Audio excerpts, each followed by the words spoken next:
Bienvenue les amis, nous nous retrouvons aujourd'hui pour une nouvelle vidéo portant sur la sauvegarde des données avec Vim Backup and Replication. Alors, sans plus tarder, nous allons aller au vif du sujet. Dans un premier temps, nous allons aller pas à pas. Étant donc sur le site donc, de Vim Backup, euh, on va donc essayer de télécharger la dernière version, la version 12. On vient dans téléchargement. Tac, tac, tac, tac, tac, tac, tac.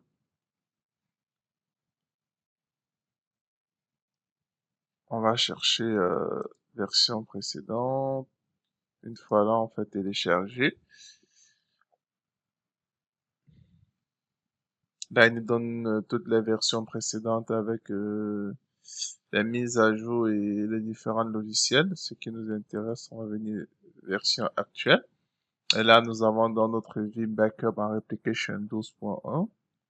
C'est ce qui nous intéresse. Et là, on va faire télécharger. Alors, le téléchargement en cours, on va mettre pause et on se retrouve après le téléchargement. Le téléchargement étant fini, nous allons nous retrouver sur notre machine, ou du moins le serveur qui va jouer le rôle de stockage, parce que dans notre cas précis, la machine sur laquelle nous avons installé Vim Backup jouera également le rôle de serveur de stockage. Alors, tout dépend en fait des architectures que vous comptez mettre sur pied. Euh, Nous ferons une autre vidéo pour présenter la solution Vim Backup ainsi que les différentes architectures qu'on peut mettre sur pied pour déployer la solution Vim Backup. Mais dans notre cas, nous n'allons pas aller loin dans le déploiement. Nous allons utiliser le stockage du serveur sur lequel nous nous trouvons pour pouvoir stocker toutes les données qui seront sauvegardées à partir des différents serveurs.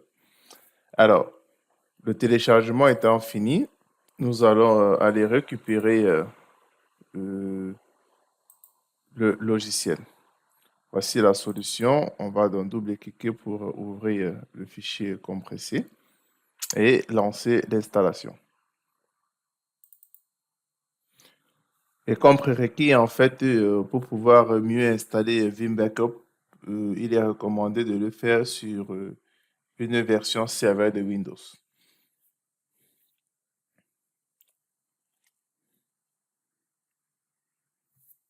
Donc, nous avons cliqué pour lancer l'installation. On patiente. Voilà la première fenêtre qui s'ouvre. On fait Install.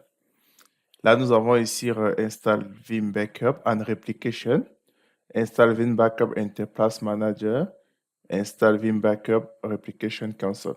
Dans notre cas ici, nous voulons installer Vim Backup and Replication pour pouvoir faire nos sauvegardes et nos réplications. On clique dessus et on patiente.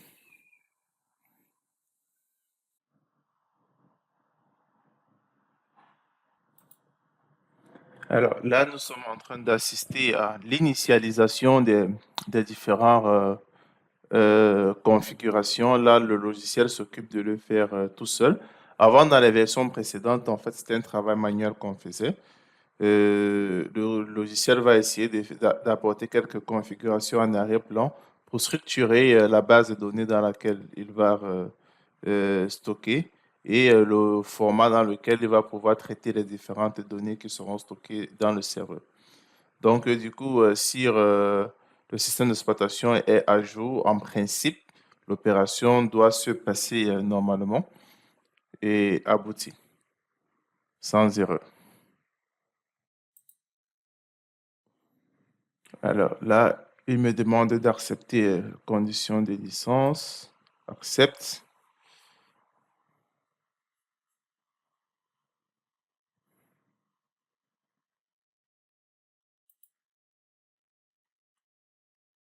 Abdel, activer la mise à jour automatique des licences. Non, je vais la faire manuellement. Il est probable que ça ne passe pas. Voilà. Yeah. Ça ne passe pas, on va laisser sur automatique. Maintenant, une chose ou l'autre, je pouvais également cliquer ici, là, sur Sign in with Vim ou alors dans Browser pour importer la licence. Alors, pour mon cas, en fait, je vais activer la licence d'utilisation plus tard.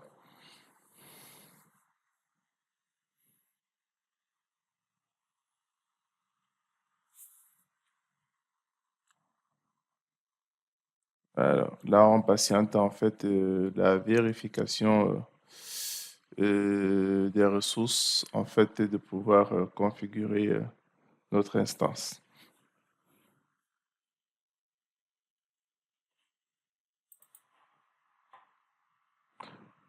Par la suite, donc, nous tombons sur cette page Service Accounts. Ici, il est question de pouvoir donc, définir un compte par défaut pour l'ouverture de la session sur Vim Backup. Nous allons laisser en fait sur Local System Account pour dire en fait que c'est une fois qu'on se connecte avec le compte admin sur notre serveur, en principe, ce compte admin a les privilèges également pour pouvoir se connecter sur Vim. On va faire Next. Ici, SQL, tac, tac, tac. On va laisser tout par défaut. On va faire Next. Également, ici, c'est le chemin d'installation.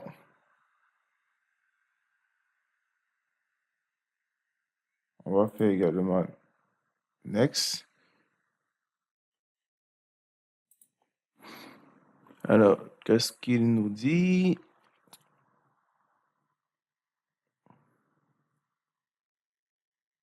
Drive C 33 Go requête.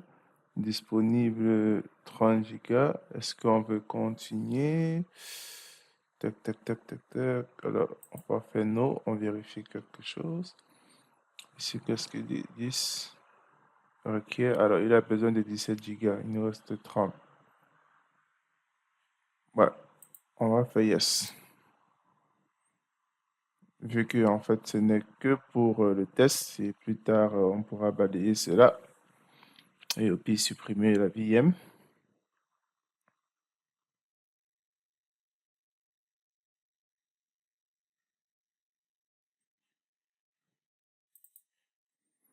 Alors ici ce sont les différents ports utilisés que va utiliser en fait Vim. Alors on va laisser les ports par défaut, mais si nous voulons, nous pouvons personnaliser ces ports en fonction de nos besoins. Et une fois que tout est OK, on fait install. Alors, la procédure d'installation sera sur cette étape. Donc, nous allons mettre pause et se reprendre après l'installation.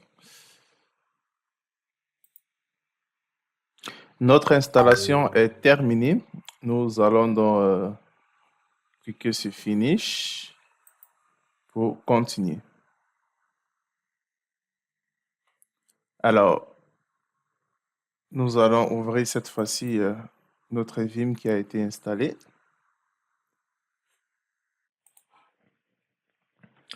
Nous assistons donc à l'ouverture de notre console Vim Backup avec les paramètres de départ. Vous vous souvenez le numéro de port par défaut que nous avons laissé. Ici, quel compte va permettre l'ouverture de la session sur le compte administrateur de notre machine, comme réglé précédemment.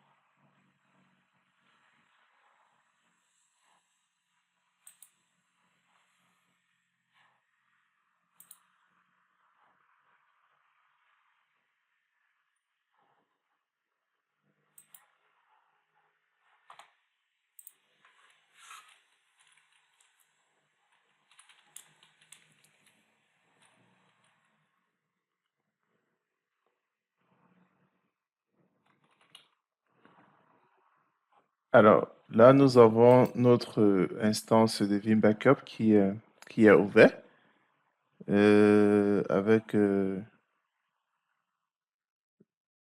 les, les différentes configurations de base et les différents services activés. Donc là, si on observe bien, on est limité en fait à 10 workload limit. Là, en fait, nous sommes limités en fait à 10 VM que nous pouvons charger ou du moins sauvegarder et restaurer. Pas de support, pas de détection de malware, ainsi de suite. Allons donc au vif du sujet. Intéressons-nous donc à la configuration rapidement de notre instance. Alors, premièrement, on va s'intéresser en fait au stockage.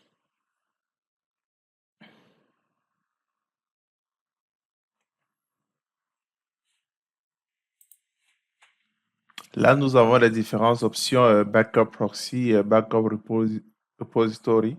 Comme j'ai annoncé au départ de notre vidéo, nous allons en fait utiliser le stockage local sur le serveur sur lequel nous nous trouvons. On va donc prendre en fait Backup Repository. Ici, donc, par défaut, il a déjà choisi un espace, un disque de 300 gigas. Nous pouvons en fait partir dessus pour avoir une bonne visibilité en partant sur propriété.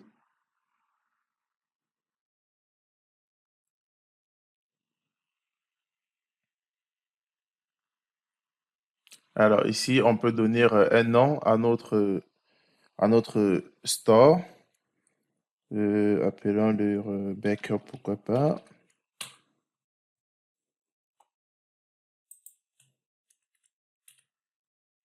Et là, le descriptif, bon, on va s'en passer.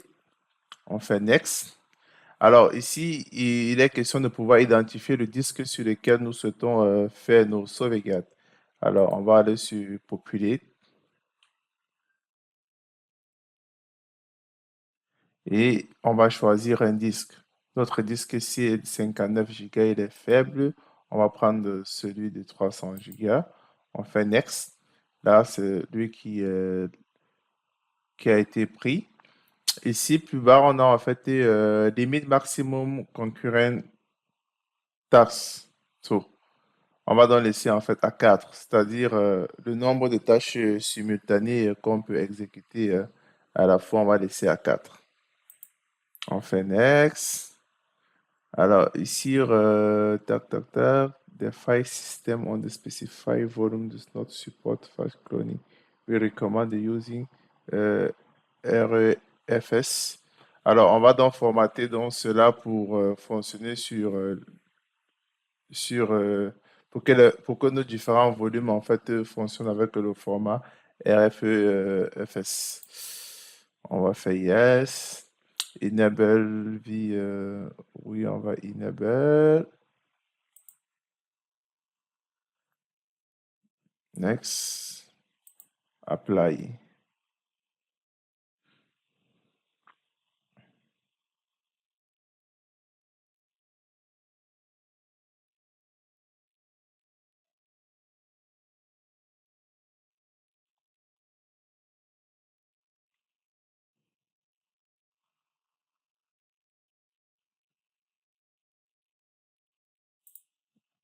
Next et finish. Alors, on peut observer en fait ensemble que la base de données a déjà été déployée et complète.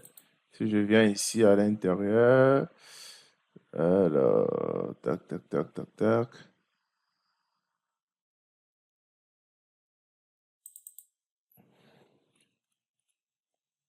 OK, c'est dans Backup. C'est ici à l'intérieur que toutes les différentes VM que nous allons sauvegarder seront stockées. Alors, continuons donc. Une fois donc que nous avons fini de pouvoir travailler euh, notre espace de stockage. Nous allons cette fois-ci essayer d'attaquer, euh, de, de rajouter en fait euh, les serveurs qui seront stockés dans notre Vim Backup. Pour le cas d'espèce, nous allons essayer de rajouter en fait notre vCenter, vu qu'à partir de vCenter, on peut avoir accès à tous nos VM ainsi que les... Alors, sur Inventory, nous avons donc cette fenêtre qui s'ouvre. On va faire Add Server. Là, cette page va s'afficher. Qu'est-ce que nous voulons? Nous voulons rajouter en fait un système VMware. Nous allons prendre ça, on va faire VFS. Et ici, on va donc rajouter le FQDN de notre serveur. Alors, pour notre cas, en fait, c'est vcna.lab.maison. Alors, ça, c'est le FQDN de notre vCNA. OK. Ici, tac, tac, tac, tac, tac, il faut rajouter les credentials.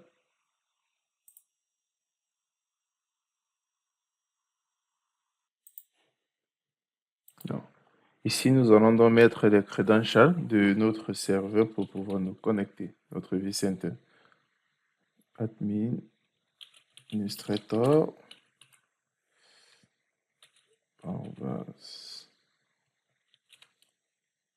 Là, c'est le nom du domaine. Et le mot de passe.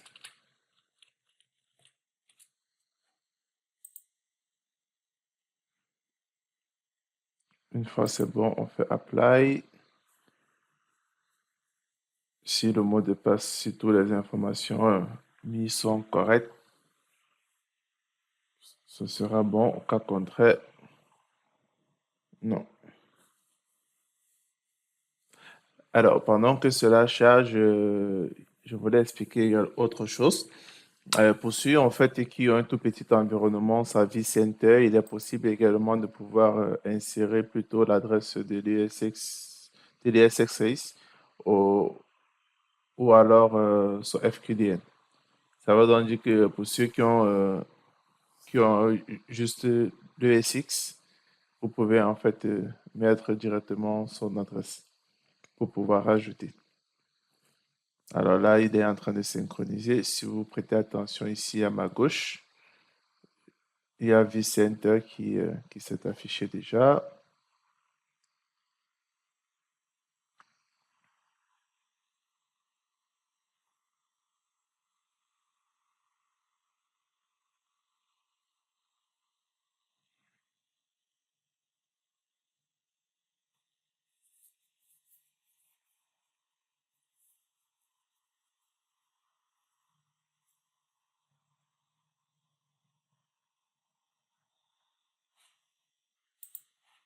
Alors, la synchronisation est terminée.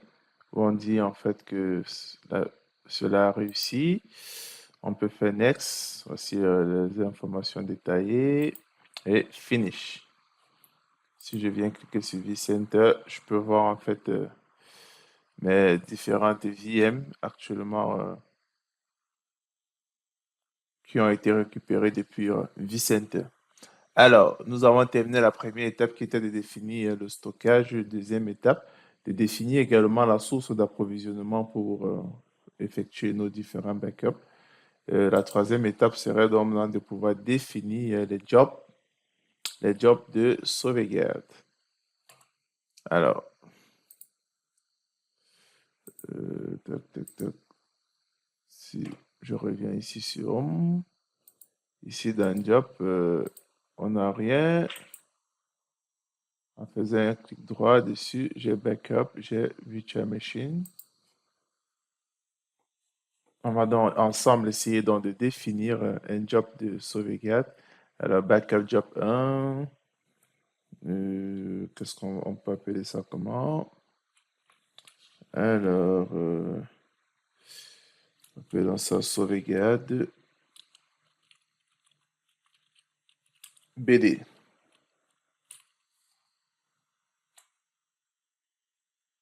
Là, le descriptif, on peut mettre un détail. On va faire next. Alors, ici, là, maintenant, ce qui est important ici, c'est de pouvoir définir tout ce qui sera sauvegardé dans notre job. Euh, Ici, on va faire add,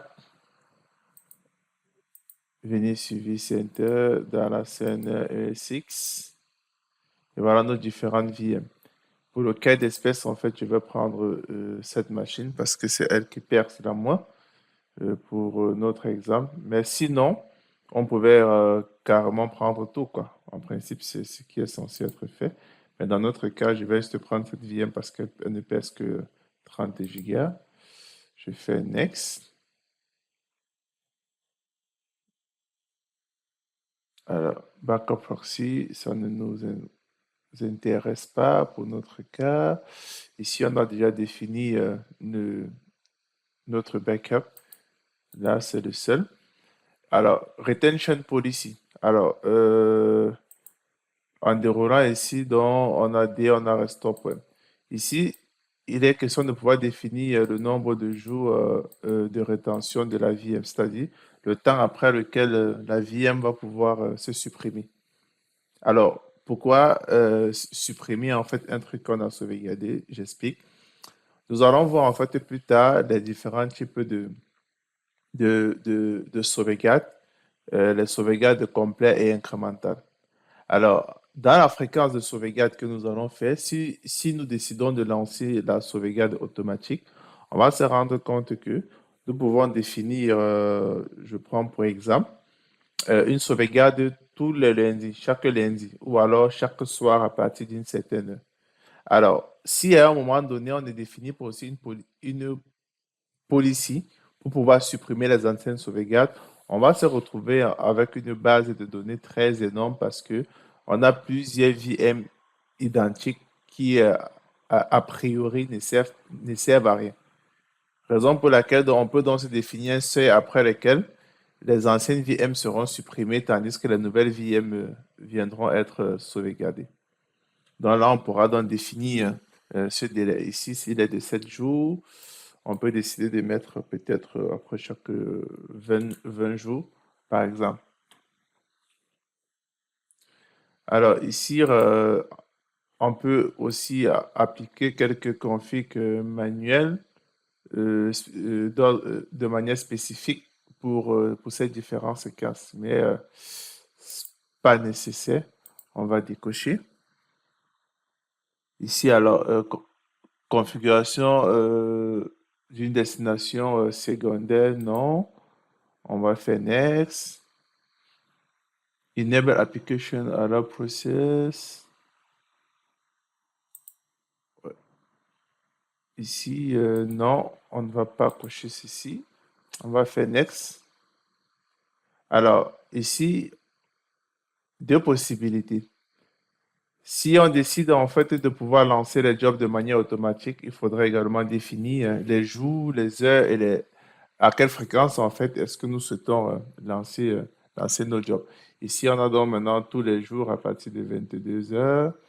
Est-ce que c'est ce que nous voulons faire? On peut dire euh, par semaine. euh, à partir de 22 heures. Ou alors, oui, on peut laisser 22 heures. Ici, ce sont les différentes options, en fait, avec lesquelles on peut jouer avec quoi.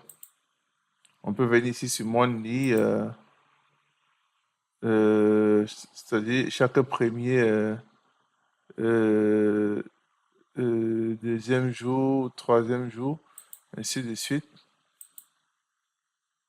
Ici, on définit donc les jours de la semaine. C'est-à-dire ici, en fait, ça serait par mois. On définit l'heure.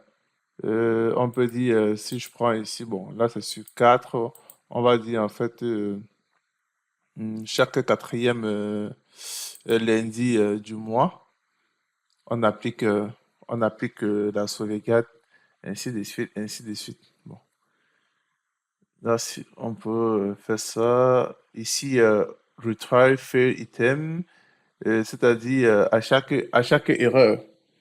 À chaque erreur, on peut en fait faire trois tentatives en fait avant de pouvoir se dire que le job de backup a carrément échoué. Maintenant ici en fait c'est le temps d'attente entre les trois les trois tentatives. On va faire apply.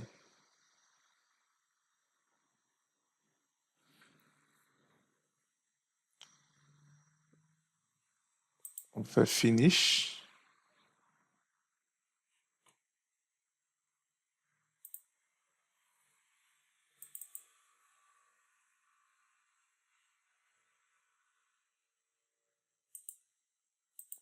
Alors on va essayer donc de lancer notre notre job de backup.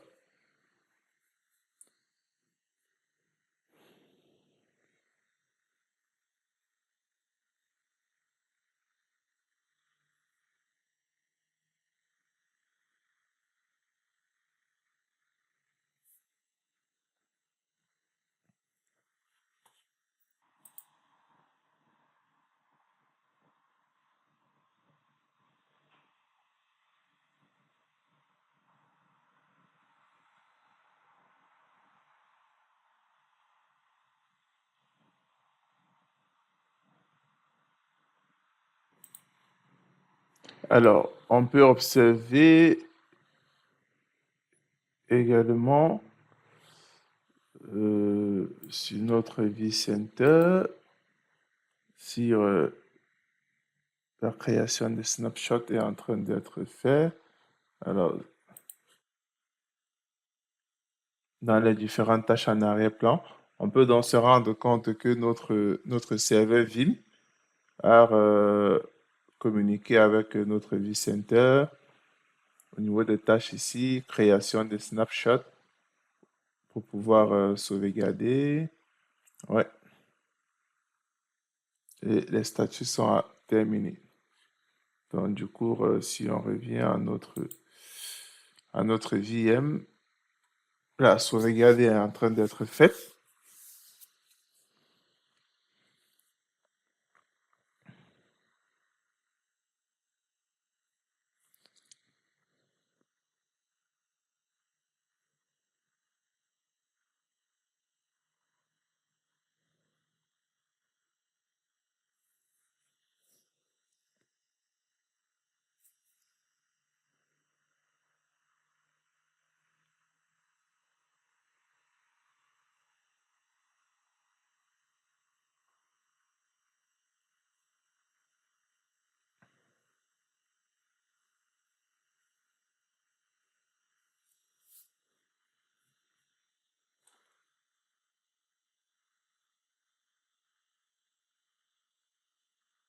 Alors, là, notre job est terminé.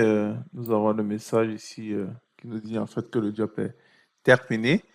Si nous revenons ici dans notre disque de départ, on vient d'un backup, sauvegarde de BD. On peut donc observer effectivement que notre VM est là. Ce qui est intéressant en fait, c'est que si on essaye de regarder la taille, en fait, la taille ici, contrairement à notre VM de départ, on se rend compte que cela a très bien été compressé. On est à 6 Go 74 sur 30 Go de départ. Donc, c'est tout pour cette vidéo. Elle a mis assez de temps, environ 30 minutes. N'hésitez pas à liker et mettre des commentaires sur des éléments que vous n'avez pas bien compris. Et s'il y a des sujets également sur Vim Backup que vous aimeriez qu'on aborde, laissez également en commentaire. Je reviendrai avec d'autres vidéos pour essayer d'expliquer d'autres paramétrages de Vim Backup. On ne pouvait pas faire tout dans cette vidéo, ainsi que les différentes solutions proposées par Vim Backup.